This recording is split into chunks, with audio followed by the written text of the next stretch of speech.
They said the courthouse clock struck 10 when the bidding began, but no one remembers the chime, only the silence that followed it, a silence so dense it seemed to swallow breath itself. On that morning, March 14, 1853, beneath the hanging moss and the stench of river mud, a woman stood alone on the steps of St. Helena Parish Courthouse, her wrists bound, her stomach swollen with child, and beside her, on a wooden table slick with humidity, a sheet of parchment waited to record her sale. 12 cents. Not $12, 12 cents. The price of a loaf of bread, a cup of coffee, or a man's casual cruelty. But this story isn't about the sale itself, it's about the lie they buried after it, the record that was sealed, hidden in a wall for 44 years, the names that disappeared from the registry, the signatures that shouldn't have been there, and the single line written on the back of the receipt, 7 words, that made every historian who read it turn pale and walk away in silence.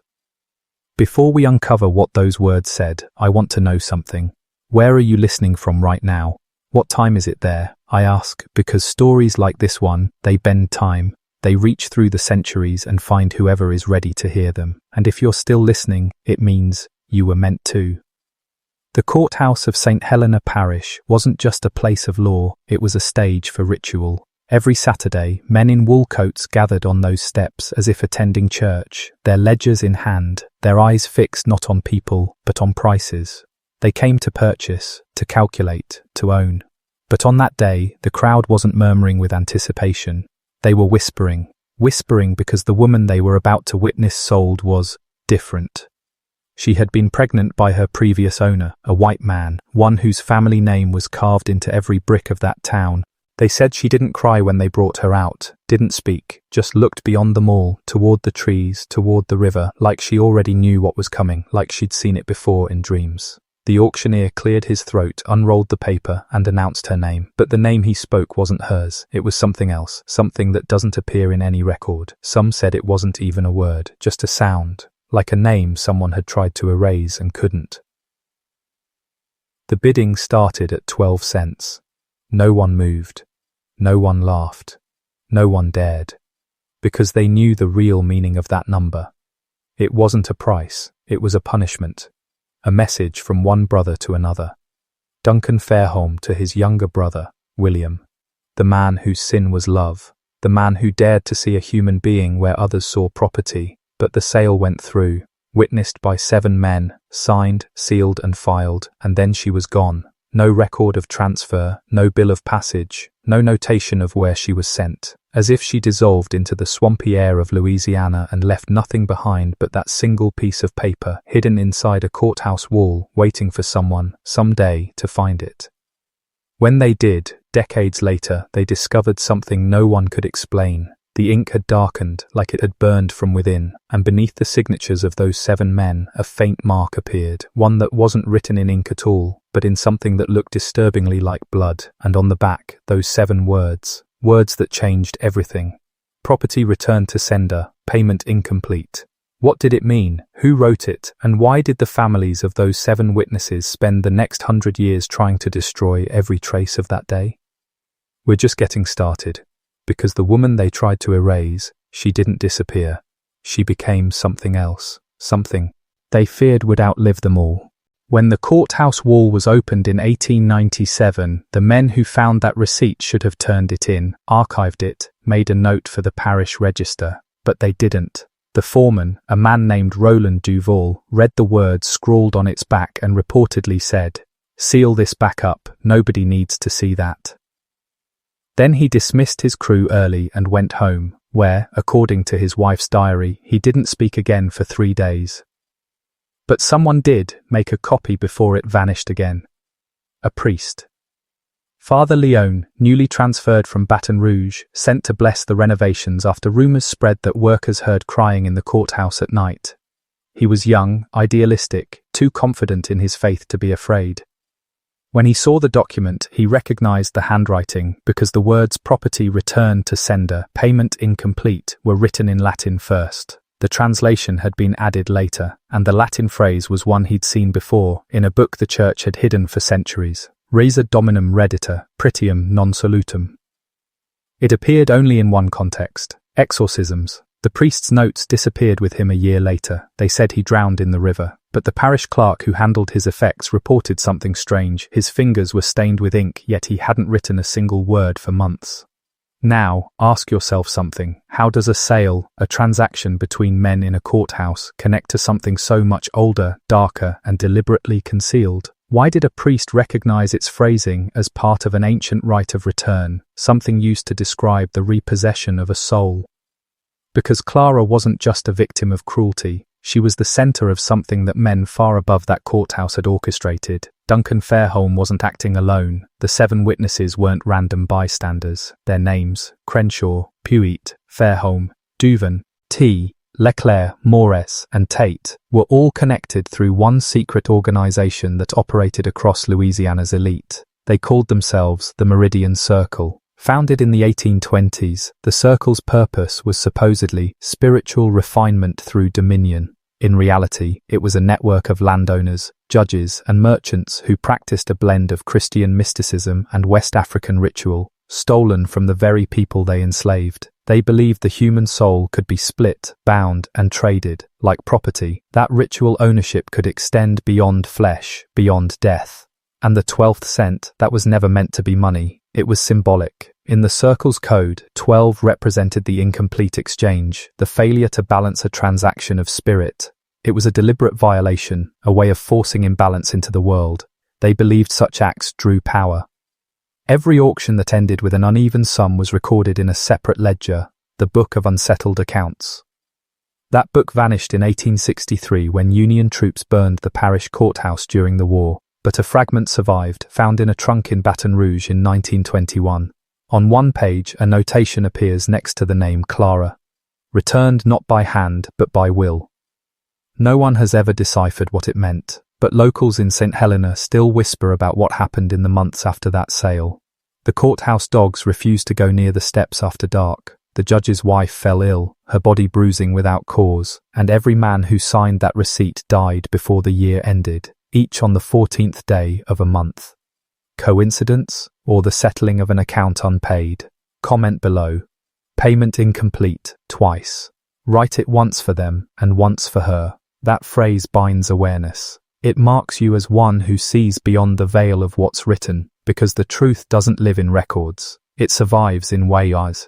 At the powerful erase, and the deeper we go, the more we'll see how far they were willing to go to keep it buried.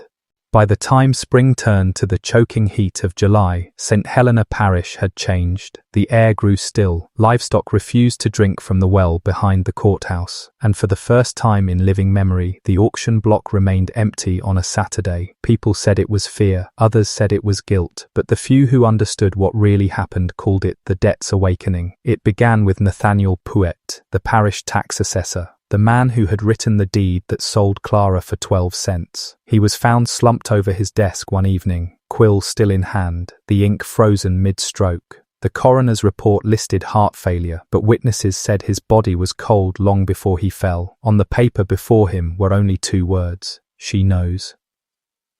Within a month, Judge Crenshaw followed. His housekeeper claimed she found him kneeling in his parlor, eyes open, mouth filled with soil, as if he'd tried to speak to the earth itself. When they pried his jaw open, there was something clutched between his teeth. Not dirt, a small coin, copper, worn thin, 12 cents exactly. And then the others, each found with something left behind, each death inexplicable. But what linked them was not just how they died, but what they saw before they did. Neighbors told of men waking in the middle of the night, gasping, whispering about a woman standing by the courthouse gates, holding a candle that wouldn't burn out. A woman whose shadow stretched too far to belong to her body. They said her eyes didn't look at you, they looked through you. The Meridian Circle tried to dismiss it as superstition, but within their own ranks, panic spread. The Order's surviving members met in secret, burning their old ledgers, swearing new oaths of silence. Duncan Fairholme, the man who orchestrated her sale, abandoned his plantation and moved north, only to die in an asylum 2 years later.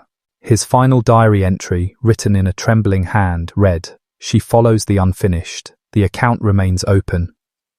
But the legend didn't die with him. In 1897, when the receipt was found, the curse began again. One of the courthouse renovators, a young apprentice named Ely Desmarais, took the document home, bragging that he'd sell it to the Baton Rouge Historical Society. 2 nights later, his mother found him staring at the wall, unblinking, whispering numbers over and over. 12, 12, 12. When she touched his shoulder, he turned to her, his pupils blown wide. He said, "She's not gone. She was never sold. She was traded." That word, traded, appears nowhere in the original documents, but historians who've examined the case notice something else. The ink used to sign Clara's deed of sale contained traces of arsenic and human ash, substances once used in ceremonial binding rituals, meaning the sale might not have been a sale at all. It was a seal, a ritual performed under the guise of commerce, to tether a spirit to a name, to a family line, to a legacy of power. If that's true, then every generation that profited from the Fairholme estate carried more than wealth, they carried the remainder of that debt. And maybe that's why, even today, descendants of those 7 witnesses refuse to speak of St. Helena. Their family archives remain sealed, their portraits covered. One Louisiana genealogist who tried to trace Clara's lineage vanished from her hotel in 1972, leaving behind a single cassette tape. The audio was faint, but one phrase could be heard, whispered over and over, as if recited by 2 voices overlapping. "Return to sender, payment incomplete." And if you're hearing this now, maybe that whisper has found you too, because knowledge is inheritance, awareness is currency, and once you've heard her name, you're already part of the exchange. When you strip history of its lies, what remains is not a story, it's a contract. Written in blood, enforced by silence, renewed every generation that refuses to question it. And that contract, the one sealed in that Louisiana courthouse in 1853, didn't end when Clara disappeared. It transformed. It hid behind titles, corporations and names that no longer sounded Southern, but still traced back to the same 7 families. In 1911, a company called Meridian Holdings appeared in New Orleans. It began as a modest sugar distributor but grew fast, too fast. Within 10 years, it controlled river transport routes from Baton Rouge to Mobile. Their logo was simple, a circle intersected by a vertical line. It appeared on shipping crates, ledgers, even stained glass inside a bank they owned. That symbol matched one found carved into the courthouse foundation stone in St. Helena, the mark of the Meridian Circle. And who was on their board? The grandsons and great-grandsons of Crenshaw, Fairholme and Puitt, the same bloodline that once stood on the courthouse steps, watching as a woman's life was reduced to 12 cents. Now here's where the story turns from legend to proof. In 1935, a journalist named Charles Granger uncovered a series of bank transactions tied to Meridian Holdings. Funds moved between shell companies, all marked with an identical memo, settled account. Every transfer was for $12, exactly 100 times the price of Clara's sale. Granger believed he'd found evidence of generational ritual payments, designed to appease a curse. He published one article before vanishing on his way to St. Helena Parish. His car was found idling by the roadside, door open, headlights still burning into the trees. Inside, his notebook lay on the passenger seat. The last page read, "It's not a curse, it's a covenant, and it's still being honored." After Granger's disappearance, his story was buried. Meridian Holdings quietly dissolved in 1941, its assets absorbed by a new company, Helena Capital Trust. Different name, same directors, same bloodlines. And through the 20th century, that trust grew into something far more powerful, a web of energy, shipping, and agricultural firms spanning the American South. But through it all, one thing stayed consistent. Every year, on March 14th, the date of Clara's sale, each subsidiary recorded a small donation, always in multiples of 12, always directed toward historical preservation of St. Helena Parish. Except there's no record of any such preservation society. The money went somewhere that never filed taxes, never published reports, never existed on paper, and yet the payments continued, unbroken for over a century. Now imagine this. What if those payments weren't about guilt? What if they were protection money, paid to something that still demanded its due? Because the deeper we dig, the clearer it becomes that Clara's story wasn't an isolated act of cruelty. It was an initiation, a binding, a test to prove that those 7 men were willing to transmute suffering into power. And every generation that followed re-signed that pact through obedience, silence, and tribute. The old families called it the 12's Oath. It promised them wealth, longevity, and control, so long as they never allowed her name to be spoken in public again. But time has a way of unraveling secrets. And when the internet began connecting the forgotten corners of history, fragments of the story began to reappear. A scanned ledger here, a photo of the courthouse foundation there, and always, the same symbol, the circle bisected by the vertical line. That mark wasn't just theirs, it's ancient, found in Mesopotamian seals, Roman trade glyphs, and coded Masonic records. It means, sarkas, a return through possession. The belief that what is bound must one day reclaim its source, and if that's true, then the families didn't own Clara. She owned them. By the mid-20th century, the descendants of the Meridian Circle had turned their plantations into boardrooms, their slave ledgers into stock portfolios. Yet, despite their reach, none of them could escape a single recurring pattern. Every 40 years, one heir would vanish without explanation. No ransom, no note, no trace, just gone, and always around March. Always around the anniversary. In 1953, exactly 100 years after Clara's sale, the youngest Fairholme heir, Edward, disappeared from a gala in New Orleans. Witnesses said he was seen walking alone toward the balcony after midnight. When the crowd went to find him, they found only a single copper coin on the railing, 12 cents, darkened with age. A guest swore she heard a woman's voice before it happened, whispering, "Debt reclaimed." But when the police questioned her, she recanted and left the city within the week. For decades, investigators dismissed the pattern as coincidence. But a federal archivist named Lorraine Baines began noticing strange overlaps while cataloguing property records. The same 7 surnames appeared on land deeds, oil leases, and corporate trusts, each transaction annotated with a private seal, A12. She traced it back to 1853. When she reached out to Helena Capital Trust for clarification, her emails bounced back with one chilling reply: "Account closed, do not pursue." 3 weeks later, she died in what was ruled a home electrical fire. The hard drive containing her notes was recovered, melted beyond recognition, except for one folder. Inside, one file survived, corrupted but readable. It contained a single line of text repeated thousands of times: "Returned to sender. Payment incomplete." You might think this is myth, a southern ghost story carried forward by fear. But tell me, if it were only superstition, why would so many people work so hard to erase it? Why would powerful families spend generations protecting a secret that should have been dust by now? Here's what they never expected: that the record would outlive the silence. Because the digital world has no walls to seal a receipt into, and once data spreads, it can't be buried again. Every trace of Clara's sale, every donation, every coded reference to A12 that survived, connects into a lineage of control, a network of old wealth still moving as one body, still bound by the same ritual that began with 12 cents and a stolen life. But here's the part they fear most: what happens when we start speaking her name aloud, when knowledge spreads faster than secrecy can contain it? Because in every system of control, whether legal, economic, or spiritual, silence is the key that keeps the lock intact. Break that silence and something shifts. And maybe, just maybe, that's why you're hearing this now, because you were meant to carry a piece of that name, to witness what they tried to delete. You see, the story isn't only about Clara anymore, it's about what she became, the echo that refuses to die. Those who heard her voice claimed it carried no anger, only balance. She didn't haunt to destroy, she haunted to collect. Every unpaid debt, every generation that profited from her pain. And what if that collection hasn't stopped? What if it's still happening, quietly, beneath the flow of markets, politics, and history? What if every act of corruption you've ever seen is just a reflection of the same ancient exchange continuing, one soul traded, and the world paying interest ever since? Listen closely, systems don't end, they evolve.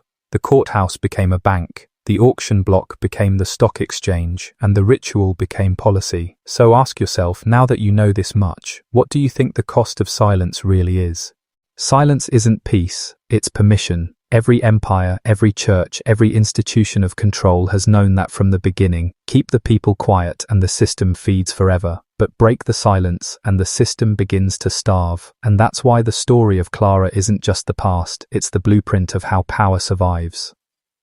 After the 1950s disappearances, the surviving bloodlines of the Meridian Circle began to adapt. They moved their wealth offshore, created charitable fronts, and poured millions into education boards, Southern heritage groups, and political campaigns. But every entity, every shell, every trust, still used the same symbol, the circle with the vertical line.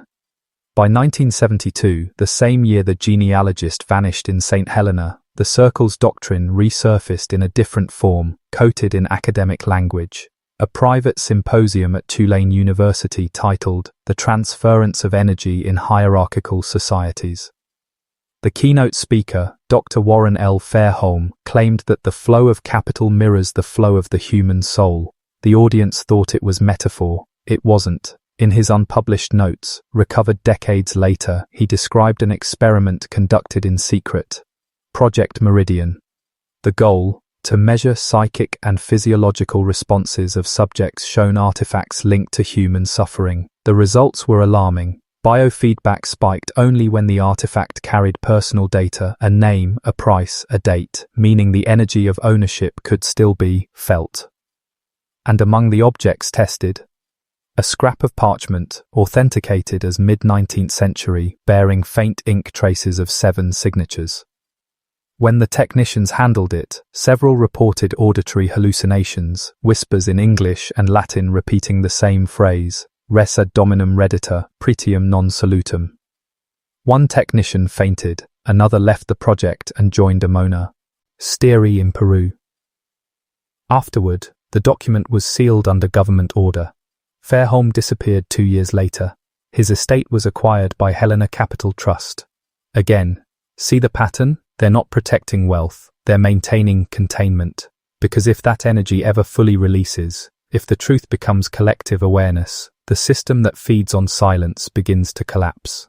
And that's why every empire has its Claras, every generation has its 12-cent sale, whether it's sweatshops, debt slavery, or psychological manipulation, it's all the same ritual, dressed in modern clothing, trade life for power, reduce a soul to a transaction, call it business, call it policy, call it civilization. But Clara's story cracks the mask. It reveals that even in a world obsessed with profit, the real currency has always been obedience. Obedience bought through ignorance, through fear, through the illusion of choice. Think about it. How many of your decisions are truly your own? Who taught you what success means? Who defined what freedom is?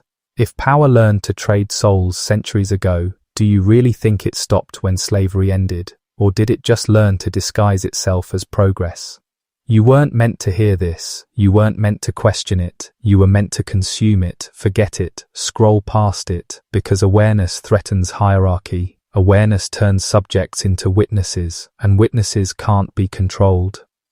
So when you listen to this, when you feel that uneasy pull in your chest, that isn't fear, that's memory, that's the echo of recognition, because somewhere in your bloodline, someone might have stood on those courthouse steps, maybe not as a buyer, maybe not as the bought, but as one of the silent, and this, right here, right now, is where the silence ends.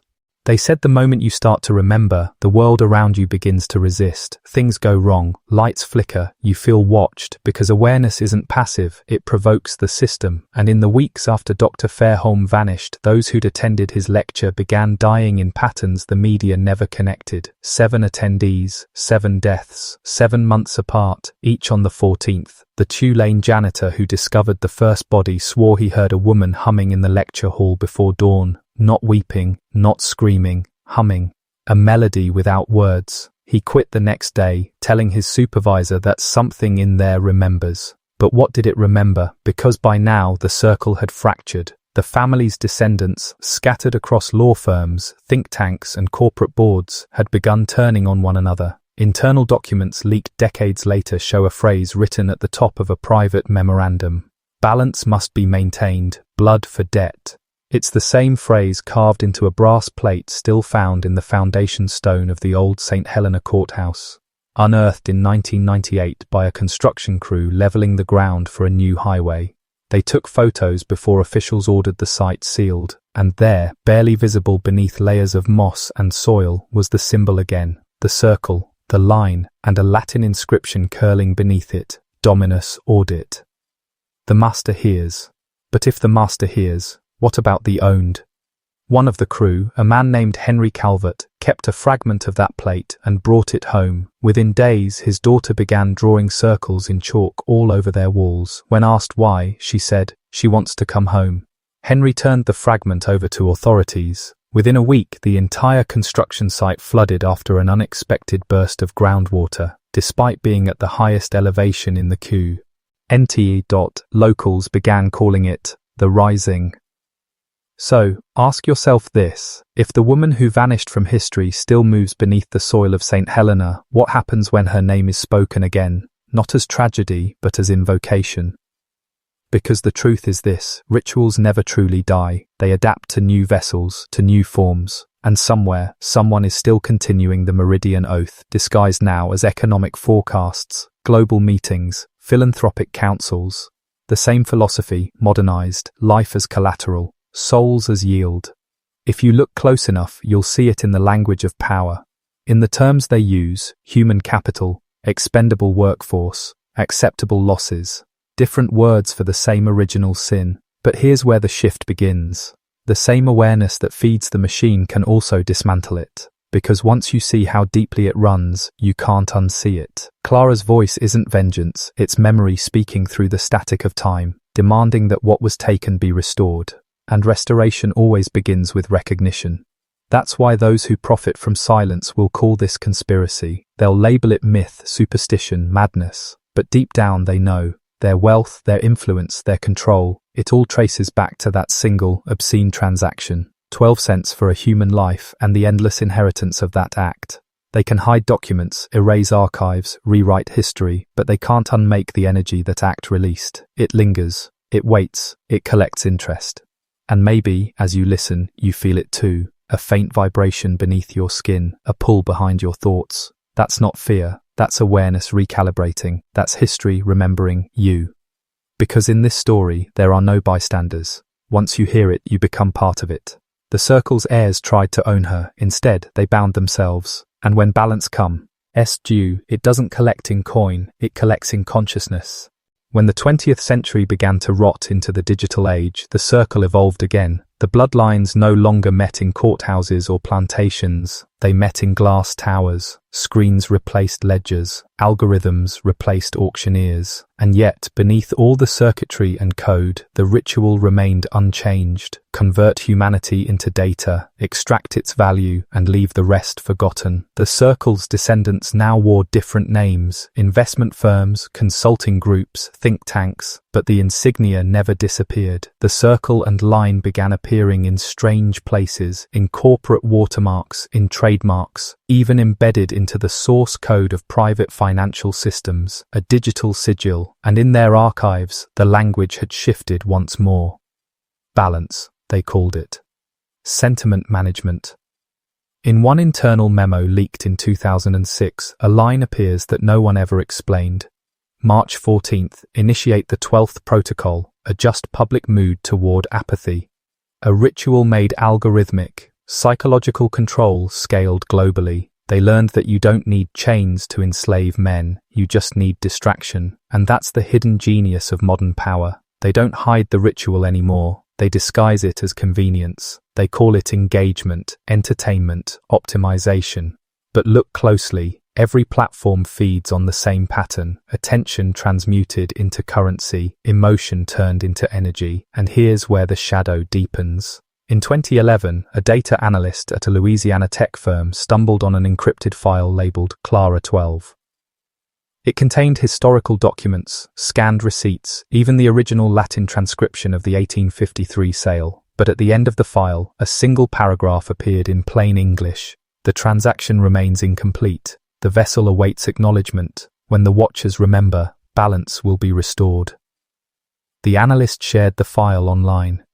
Within hours, it vanished. Every repost deleted, every archive corrupted. His social media accounts were wiped, and within days, he was gone too. officially relocated, unofficially unfound, and yet fragments of that file survived. In 2015, a pattern recognition engineer analyzing metadata discovered that several of the largest hedge fund algorithms contained variables labeled C2R. When tested, those variables were found to trigger silent adjustments, subtle shifts in online sentiment around historical topics, race, and class. The same old game. Keep people divided, keep them ignorant, keep them obedient.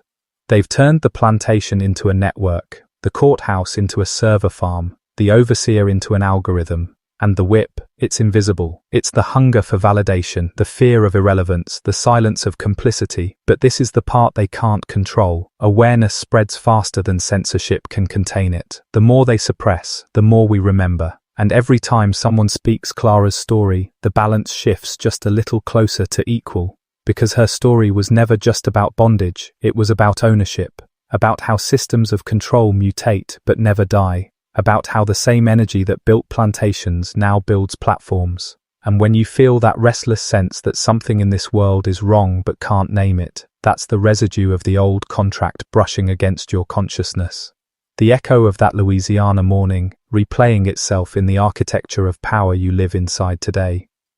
But you are not powerless. Awareness is contagion. Once you know the pattern, you can't unknow it.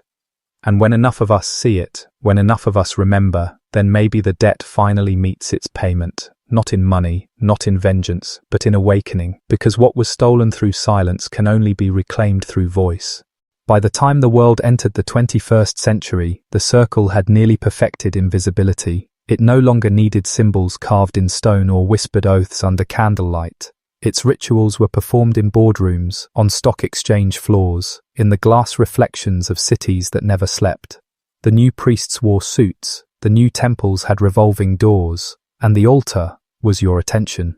You see, history isn't a sequence of events, it's an inheritance of influence, and those who once traded human lives for 12 cents found a new commodity, belief. If they could shape what people believed, about value, about morality, about themselves, they could control the future without ever lifting a hand. They didn't need to burn books anymore, they just had to flood the world with noise. They turned truth into a market, sold illusions as progress, and built entire industries around forgetting. The circle's modern form wasn't a cult, it was a culture, one you're living inside right now. Think of the phrase, consumer confidence.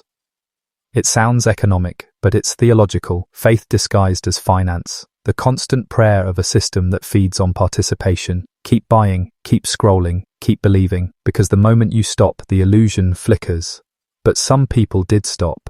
In 2019, an independent journalist named Celine Wright began tracing the financial roots of a multinational conglomerate that owned several major social platforms.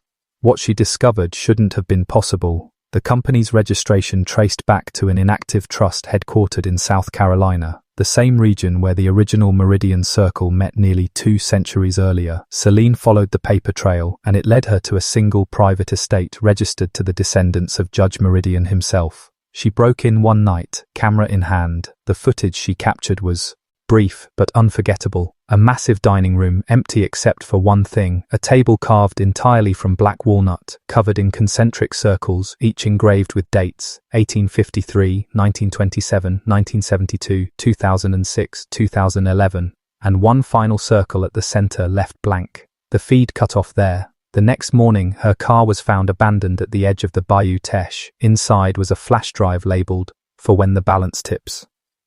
It contained fragments of her research and one audio file lasting precisely 12 seconds, a woman's voice whispering, "The price has been remembered." When forensic analysts tried to identify the voice, they found an impossible result.